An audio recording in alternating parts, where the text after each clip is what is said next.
let's go over the next chapter. Chapter 14. Felipe needed to talk to Ramona. However, his mother made certain that she is present every time they exchange words. He felt guilty that he couldn't do anything to help Alessandro and Ramona. He even tried to stay awake past the time his mother went to bed. However, this was in the middle of an Indian summer. It was way too hot to try to speak to Ramona in private. Moreover, his mother kept asking him, what's wrong? What can she do to help him fall asleep? Felipe did come up with a temporary plan that worked. He wrote short notes to Ramona. She caught them, quickly read them, tore them up to get discarded later.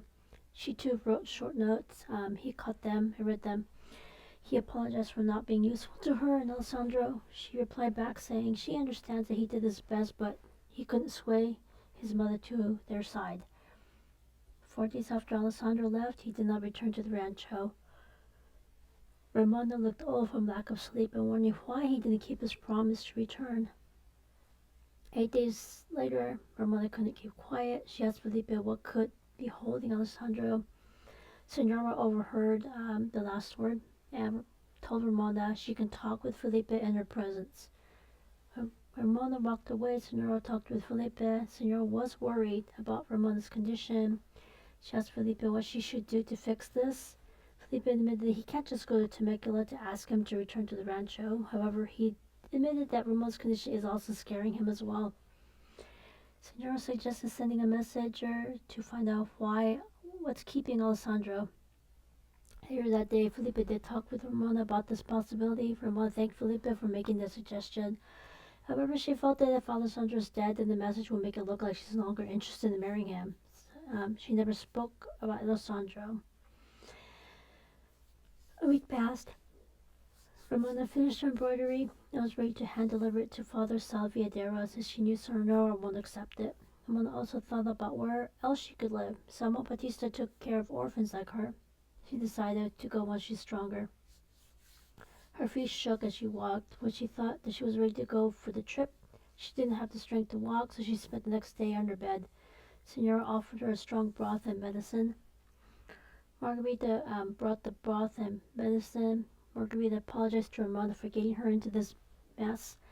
Ramona waved her hand away and asked her why she needs to forgive Margarita. Margarita insisted. Ramona knows. Ramona feigned ignorance. Ramona told Margarita that she will voluntarily go to the convent. Margarita promised to not tell anyone. Ramona went back to sleep. Margarita went to the kitchen to tell Marta that she's worried about Ramona. Marta surmised that Ramona is starving herself to death. Margarita said that Juan can't think Alessandro won't ever return to the rancho. Marta said, then so be it. Margarita was worried that Ramona might die. Marta shook her head and said that Ramona's not that far gone. This sort of thing happens to young people. Margarita says she's also young, but she hasn't gone through that. It was times like these when Margarita reminded Marta of her late husband. Both of them are more alike than different. That's why there's a rift between mother and daughter, because she's more like her father than her mother. Margarita wondered what Ramona meant by going to the convent. Did Ramona mean that she's secretly planning to run into Alessandro's arms without Senora and Felipe's blessing? 18 days passed after Alessandro left. Ramona was bedridden for the past 4 days. In her half unconscious state, she realized something. Alessandro's not dead. She sprung out of her bed, walked out of the rancho to look for Alessandro. She saw a shadow in the distance. Even if it wasn't Alessandro, she needed to know who that mystery person was. Much to her relief, it was Alessandro. He looked as haggard as Ramona. He had the worst news to tell. His father passed away. The land commission stole their land and all the money that his father was in charge of. All 200 Indians are homeless and have scattered. Some left to go to Mexico. Ramona asked whether or not there was a battle. Alessandro said that his father told his people to remain peaceful and not resist. Sheriff Rothsucker felt badly there wasn't anything he could do but keep the people quiet. Since everyone knew the sheriff to be a fair and kind man, they followed his orders. Alessandro was angry. The 8 to 10 Americans in the business suit went to San Francisco. Court decided their fate. The sheriff's hands were tied, and he had to do his job. Ramona said that the same Americans took most of Senora's land as well. Alessandro called them a pack of thieves and liars. He knew they were going to steal all their land and drive them away. His father's broken heart killed him. Ramona cried. She wished there was something she could do. Alessandro asked her, "Don't cry because it breaks his heart." She asked when his father passed. He said 4 days ago. He stayed behind to bury his father. He also said that the Americans also stole his horse. That's why it took him that long to return to the rancho. The man from San Francisco ordered the sheriff to take all their possessions, including cattle. However, since cattle prices are low right now, they took the horses to make up the difference. Alessandro said the Mexicans gave their word, kept their promise. American law is the opposite. Words don't mean anything to them. He also said that they're murderers. They murdered his father. He saw that bad news was breaking Ramona's heart, so he said he won't say anything more. However, Ramona asked him to tell her everything. He told her that Jose also died.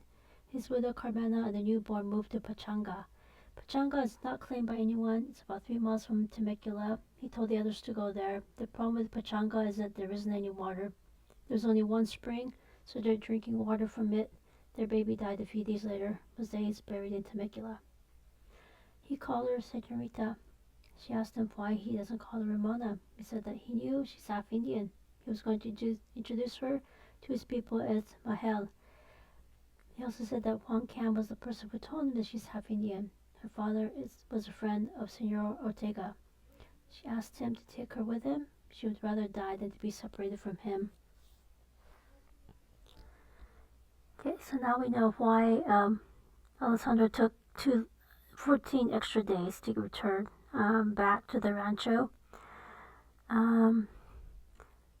This is it would have been different, Probably Ramona thought she could just marry Alessandro because he has that land. He has his father.